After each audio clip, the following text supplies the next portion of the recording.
Bonjour à tous, on se retrouve encore une fois sur place dans l'émission qui n'en fait pas du sur place. Alors certains interviewent les poids lourds de la musique, les poids lourds du cinéma. Nous on interviewe aujourd'hui les poids lourds tout court. C'est les trophées des routiers et ça démarre tout de suite après le jingle.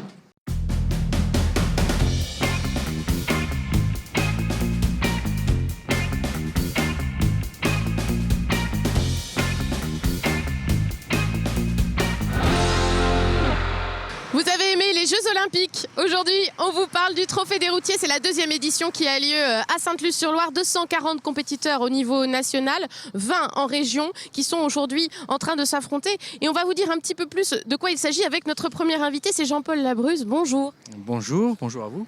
Merci d'être avec nous. Vous faites partie des organisateurs de ce Trophée des routiers. Alors d'abord, première question, pourquoi un Trophée des routiers? Vous avez été inspiré par les Jeux Olympiques cet été et vous êtes dit, nous aussi, on veut une compète. Vous avez raison, vous avez raison. On a été bien inspirés. On l'a déjà fait en 2014.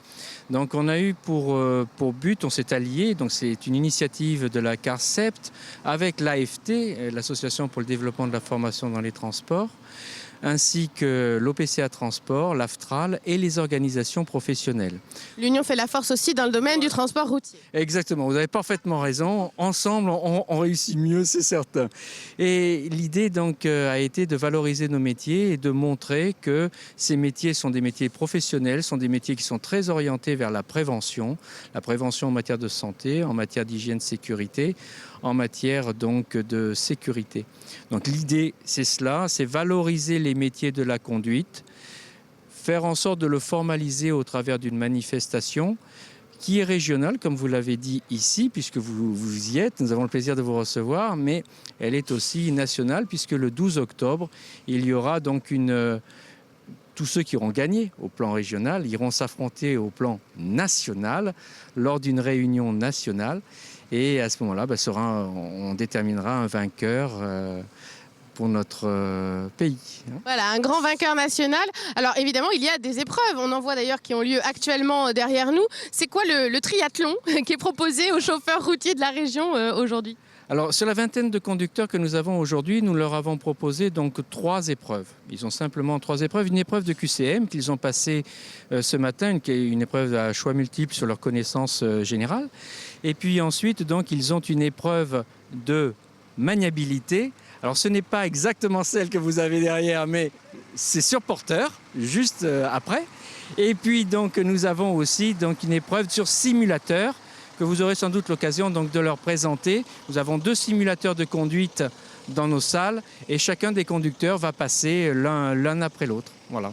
Donc voilà, des épreuves un peu d'adresse qui ressemblent à ce qu'ils font évidemment tous les jours, mais aussi un petit peu différent.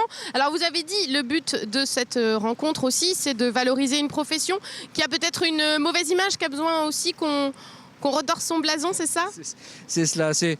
Comme toute profession, un peu, il y a des difficultés à les connaître et il faut les expliquer, il faut les présenter. Les métiers aujourd'hui de conducteurs routiers ne sont plus du tout les mêmes qu'ils étaient il y a 30 ans. Donc il y a des stéréotypes qui collent. Le véhicule lourd est un véhicule qui pollue, certes, mais dans ce raisonnement, il ne pollue qu'à 27%. Les véhicules routiers, ceux que nous utilisons tous les jours, nos voitures, elles polluent à 57%. Donc on a des images qui sont parfois inexactes ou fausses. On a besoin de redresser un peu la situation, de montrer que ces fonctions peuvent être exercées par tout le monde, qu'elles sont modernes, qu'elles sont professionnelles.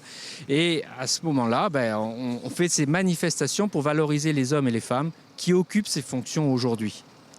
Voilà, parce que c'est vrai que nous, on les voit, les poids lourds sur la route des vacances, par exemple, et on ne sait pas forcément ce que sont ces métiers, ce que transportent ces gens, puisque derrière un transport routier, il y a 1000 métiers, en vérité, 1000 secteurs, il y a beaucoup de diversité. Oui, vous avez raison, enfin 1000, ça fait beaucoup, mais c'est une formule. C'est une formule, j'en conviens. Mais il y a plusieurs secteurs d'activité différents. Là, aujourd'hui, on est en transport routier de marchandises, mais on peut aussi parler du transport routier de voyageurs. Ce n'est pas l'occasion de la manifestation d'aujourd'hui, mais vous avez des véhicules voyageurs qui sont en face de vous. Vous avez les ambulanciers aussi. Vous avez les déménageurs. Et au sein de toutes ces, même du transport routier de marchandises, vous avez plusieurs activités. Le transport exceptionnel, vous avez la messagerie, vous avez le transport frigorifique. Autant d'activités que l'on veut faire connaître afin d'avoir des spécialisations différentes à offrir aux personnes qui pourraient venir vers nous. Alors, un mot aussi pour savoir quels seront les critères pour déterminer le vainqueur du trophée. Alors aujourd'hui, en région et même après nationalement, c'est quoi les critères d'un bon chauffeur routier finalement? Les critères d'un bon chauffeur routier, ils sont un petit peu plus complexes, c'est certain. Mais les critères d'aujourd'hui, je vous les ai cités, ce sont les 3 épreuves. Elles sont en fonction de temps, de pénalité et de points. Donc là, c'est très rigoureux. Vous savez, on a un logiciel qui va très précisément nous déterminer le gagnant. Donc ce sont ces 3 épreuves qui vont permettre le choix et du vainqueur définitif. Bon, les qualités réelles d'un conducteur routier vont un petit peu plus loin encore que les épreuves qu'il passe aujourd'hui. Oui. Merci beaucoup pour toute cette présentation et nous on va rester sur place ici à l'Aftral pour la suite de la compétition et pour découvrir aussi les chauffeurs routiers.